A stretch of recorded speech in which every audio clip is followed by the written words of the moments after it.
हाय, मैं रवि के बिंदास बोल में आपका स्वागत है। हमारे सामने मौजूद है जगमोहन सिंह बिष्ट विधायक पुत्र, जिनकी गाड़ी पकड़ी गई थी 13 तारीख की रात को, और ये गाड़ी पकड़ी थी निर्दलीय उम्मीदवार संजय नेगी के समर्थकों ने, और साथ में उनकी धर्मपत्नी मौजूद थी। और रामनगर में नहीं, पूरे जिले में, पूरे उत्तराखंड में और कहीं कहीं उत्तर प्रदेश में भी ये गाड़ी बड़ी चर्चा में रही, जिसका नंबर है UK 19-20-21। तो जगमोहन सिंह जी, ये बताइए, विधायक पुत्र होने के नाते और आपकी गाड़ी का वहाँ मौके पे पकड़ा जाना, कैसा महसूस कर रहे थे उस टाइम पे आप? कुछ नहीं, ये तो पकड़े जाने का मतलब तो ये होता है कि आप जैसे एक शब्द आपने कहा कि पकड़ा जाना। पकड़े जाने का मतलब ये होता है कि जैसे कि आप किसी संदिग्ध अवस्था में आपकी गाड़ी पकड़ी गई है, ये कोई गलत कार्य करते हुए आपकी गाड़ी पकड़ी गई है, तो उसको कहा जा सकता है कि पकड़ा जाना। वो तो एक पूरा माहौल ख़राब करना और एक चुनाव प्रचार करना की नीयत से और पूर्व नियोजित कि किसी तरीके से भारतीय जनता पार्टी के प्रत्याशी श्री जगमोहन सिंह बिष्ट जी की छवि को खराब करा जाए, वो केवल और केवल उनका मकसद यही था। तो उसकी आपकी गाड़ी में ऐसा था क्या, मतलब उसमें क्या पकड़ा गया? हालांकि एसडीएम की रिपोर्ट तो ये आ चुकी थी कि कुछ भी नहीं है, पर पैसा पकड़ा गया, क्या था उस गाड़ी में? उसमें जो पैसे की बात आई, हमारे माननीय विधायक जी के जो निजी PS जनसंपर्क अधिकारी प्रकाश थापा जी सभी को पता है, उनकी जेब में 16,000 रुपये।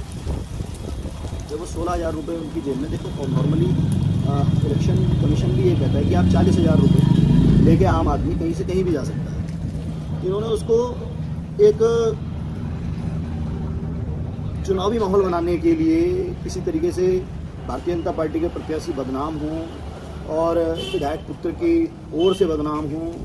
जगमोहन सिंह जी को तो बदनाम नहीं किया जा सकता, लेकिन उनके लड़के पर आरोप आक्षेप लगा के उनको बदनाम किया जा सकता है, जैसा राजनीति में होता है।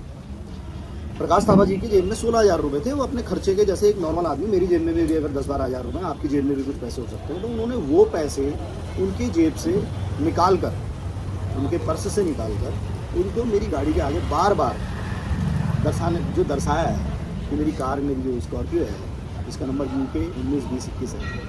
उसके बाहर दर्शाने का मतलब सिर्फ यही बयां करता है कि प्रत्याशी को बदनाम किया जाए। अच्छा, वो जो पैसे थे वो गाड़ी में से जबरदस्ती छीने गए, कैसे उनके पास कैसे आए वो पैसे? इन्होंने जबरन उनके प्रकाश थापा के पर्स में से वो पैसे निकाले। पर चर्चा ये थी कि प्रकाश थापा एक पैसे लेके भाग गए, ऐसी भी कुछ चर्चा थी उस टाइम पे, था ऐसा कुछ? नहीं, भागे नहीं, पैसे लेके कोई नहीं भागा। पैसे लेके इनकी संख्या वहाँ पर बहुत ज़्यादा थी, और 2-3 लोगों ने इनको अपनी, जैसे इन्होंने आक्रामक रूप से उन पर क्या कहते हैं प्रहार किया, कॉलर खींचना, मारपीट करने का जब कोशिश की और बिल्कुल जान से मारने की धमकी, और एक तरफ को झाड़ियों में ले जाने की कोशिश करी, तो प्रकाश थापा ने अपनी जान बचाने के लिए भागने की कोशिश की, और वो भी कोई बाहर इधर उधर सड़कों पे नहीं भागे। हमारे जो क्या कहते हैं इंदर लाल जी हैं हमारे, मैंने पहले भी बताया कि हमारे अनुसूचित मोर्चे के ग्रामीण मंडल के अध्यक्ष हैं, उनकी दुकान है उनके पिताजी की, उस दुकान के अंदर हो गए अपने बचाव के लिए। तो वो जो गहमा गहमी हुई, उसके बाद वहाँ पर KDY हमारे पूर्व छात्र संघ के उपाध्यक्ष हैं, उनके साथ वहाँ पर बड़ी बदतमीजी की गई, और ये केवल इतना ही था। और अगर वो पैसे होते हैं, वो 16,000 रुपये इन्होंने अभी तक, वो जो वहाँ पर कथित जो वहाँ पर निर्दलीय प्रत्याशी का जो प्रचार कर रहा था और जिसने पूरा प्रकरण रचा, जिसने पूरा षड्यंत्र रचा, उसका अगर आप इतिहास ढूंढेंगे तो आपको पता चल जाएगा। ये तो पूर्व में मिंटू चौधरी बदमाश हैं, घंटूरी हैं, उनका सहयोगी रहा हुआ है। ये तो कई मुकदमों में, कई लड़ाई झगड़ों में, कई तस्करी में, क्या कहते हैं इसके नहीं, जो गाड़ी के पीछे नोट हिलाते दिख रहे हैं उसकी बात कर रहे हैं आप? हाँ, मैं उसी की बात कर रहा हूँ। क्या नाम है? उसकी पुष्कर नाम से है। अच्छा, जानते हैं हम सभी लोग, छोटा सा शहर है पुष्कर रावत, कभी हम भी जानते हैं, हमारा आमना सामना भी पहले से हम एक दूसरे को जानते हैं, लेकिन किसी की कोई किसी और चलता है, कोई किसी और चलता है। उनकी सोच ये है प्रचार करने की, हम लोगों की, हम राष्ट्रवादी पार्टी से हैं, हम भारतीय जनता पार्टी से हैं, हम हमारा प्रचार करने का। अच्छा, लेकिन उस समय प्रकाश थापा जी या बाकी जो 3 अन्य लोग थे, वो इंदरलाल जी के घर क्यों गए थे? क्या कारण था जाने का? इंदरलाल जी के यहाँ जाने का कारण ये था, जब मैंने जो पूरी तरीके से जब मेरी जानकारी में आया कि गोरखा समुदाय, हमारे यहाँ गोरखा समुदाय का संगठन है, तो संगठन है, तो उन लोगों से जैसे अपना चुनाव प्रचार होता है, तो संगठनों से भी संपर्क साधा जाता है। जैसे आप प्रधान संगठन से संपर्क साधा, या आप क्षेत्र पंचायत संगठन से, या आपकी कोई NGO होता है, या फिर कोई आपकी समिति है, तो समिति के लोगों से संपर्क साधा जाता है। तो उस समय पे गोरखा समुदाय के लोग क्या कहते हैं, हमारे उसी समुदाय से प्रकाश थापा जी भी उसी उससे आते हैं, तो प्रकाश थापा जी से कई बार कह रहे थे कि हमसे मिलना है, माननीय विधायक जी से कई बार संपर्क करना है, और तो माननीय विधायक जी को समय नहीं मिल पा रहा था। तो उस दिन चुनाव का पहला दिन, अंतिम दिन था, और कुछ बूथ की भी चर्चा करनी थी, क्योंकि वहाँ पर अति संवेदनशील वो कुछ आपराधिक तरीके के प्रवृत्तियों से बना हुआ था। हमारे बार बार बूथ के अध्यक्षों का ये कहना आ रहा था कि यहाँ पर मारपीट के पूरे चांसेज हो रहे हैं और यहाँ का माहौल ख़राब करने की पूरी तैयारी की जा रही है। तो प्रकाश थापा जी उन लोगों से वहाँ पर मिलने के लिए गए हुए थे। प्रचार में वही होता है, अपने लिए समर्थन किया जाता है। तो जब वो वहाँ से उतरे तो जब वहाँ जाना शुरू हुआ तो इन्होंने उस गाड़ी को वहाँ पर ये सारी चीज़ें, वो जो जितनी पैसे पूछे ये सारी चीज़ें की गई है, ये उन्होंने वहाँ पर। तो ये 15-16 रुपये जो छीने गए, तो क्या ये आप जो आप बता रहे हो कि उनको वहाँ जहाँ जा रहे थे थापा जी, तो क्या पैसे उनको देने जा रहे थे या थापा जी के ही पैसे थे? वो क्या सीन था? वो प्रकाश थापा जी के वैसे 15-16 हज़ार रुपये आप उनके स्वयं के थे। अच्छा। वो अगर मैंने उस समय भी कहा, मेरे पत्रकार मुझे मैंने वीडियो में उस समय भी बताया था, अगर मेरी गाड़ी में पैसों का जखी, मेरी गाड़ी के अंदर 40,000 रुपये से ऊपर होते तो आप एक तरह से चुनाव आयोग के तरीके से कह सकते थे कि ये इतने पैसे नहीं होने चाहिए। चलो आपके पैसे हैं भी, कभी होता है। अगर कहीं पे कोई ऐसी चीज़ मुझे बताइए कि किसी को बांटते हुए, किसी को देते हुए, कोई अगर कोई किसी में हो तो बता दे इस चीज़ को कि किसी को बांटते देते हुए, तो बताइए ना कहाँ पर दिख रहा है कि पैसे देते। ये तो बिल्कुल षड्यंत्र है, पूरी नियोजित है कि किसी तरीके से बदनाम किया जाए और जनता ने समझ लिया। दूसरे दिन पूरा बिल्कुल रुख बदला है, पलटा है। उन्हीं को इस चीज़ का नुकसान हुआ है, उन्हीं के क्षेत्र में इस चीज़ को नुकसान हुआ है कि गुंडागर्दी ये किस हद तक जा सकते हैं। अच्छा, जब ये रातों रात वीडियो बड़ा वायरल हुआ, लाइव चल रहा था, काफ़ी लोग देख रहे थे, तो उस समय आप लोगों के मन में क्या चीज़ चल रही थी? देखिए, मैं आपको पहले बता दूं कि मैं छात्र संघ से राजनीति करता हुआ आया हूँ और मुझे काफ़ी वर्ष 20-25 वर्ष में कक्षा 9 में पढ़ता था एमपी इंटर कॉलेज में। मैंने आपको पहले ही बताया कि मैं उस समय ही हमारे उस समय पर एमपी इंटर कॉलेज में भी छात्र संघ के चुनाव हुआ करते। मैं उस दौर का छात्र संघ का उप सचिव बना हुआ हूँ और उस समय पर उत्तराखंड आंदोलन भी हुआ था और मैं बहुत छोटा हुआ करता था, तो मैंने भी उत्तराखंड आंदोलन में सहभागिता की है।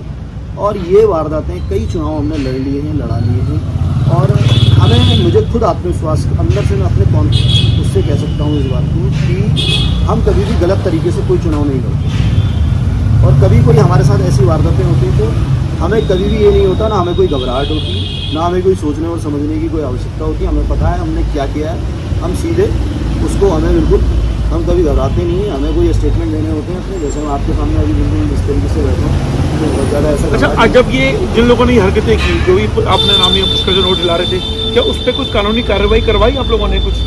हाँ, उसमें हमारे क्या कहते हैं निजी PS विधायक जी के निजी जनसंपर्क अधिकारी प्रकाश थापा जी ने और हमारे कृपाल दा जो पूर्व उसके उपाध्यक्ष रहे हुए और भारतीय जनता पार्टी के सक्रिय कार्यकर्ता हैं, उन्होंने उस पर अपनी जो उनके साथ हुआ है उन्होंने रिपोर्ट दर्ज, उन्होंने रिपोर्ट अपनी तरफ से दी है और अपनी तहरीर उन्होंने थाने में दी और जिसमें प्रशासन ने उस पर जो धाराएँ लग सकती थी वो धाराएँ उन्होंने लगाई है और मुझे कल संज्ञान में मेरे आया है। मैं बाकी तो इन चीज़ों में बहुत ज़्यादा ध्यान देता नहीं हूँ क्योंकि अभी चुनाव ही नहीं है और भी सामाजिक कार्य होते हैं, उसमें से रोज़ व्यस्तता है और लगाया कि उन लोगों ने कोर्ट में समर्पण किया है।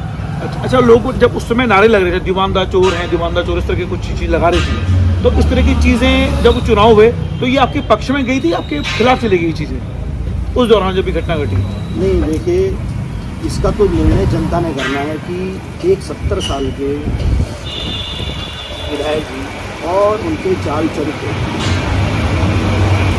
और उनके व्यवहार को जांचे करते हुए, मैंने पहले भी कहा था, रामनगर ही नहीं पूरा प्रदेश जानता है और वो इतने वरिष्ठ हैं, हमारे सभी के वरिष्ठ हैं, चाहे वो किसी भी पार्टी के हों, समाज सेवा में, सबसे वरिष्ठ इस रामनगर में इस समय पर। उनको चोर कहना यह दर्शाता है कि उनकी संस्कृति क्या है, उन प्रत्याशियों के कार्यकर्ताओं की संस्कृति क्या है, वो किस तरह से चुनाव प्रचार करते हैं, उनको क्या चाहिए, ये सारी चीज़ें सबके बीच में आई हैं और बुरा तो लगता ही है। और अगर आप क्या कहते हैं किसी के लिए अगर गलत कहेंगे, वरिष्ठ आदमी के लिए गलत कहेंगे, अब जनता देख रही है।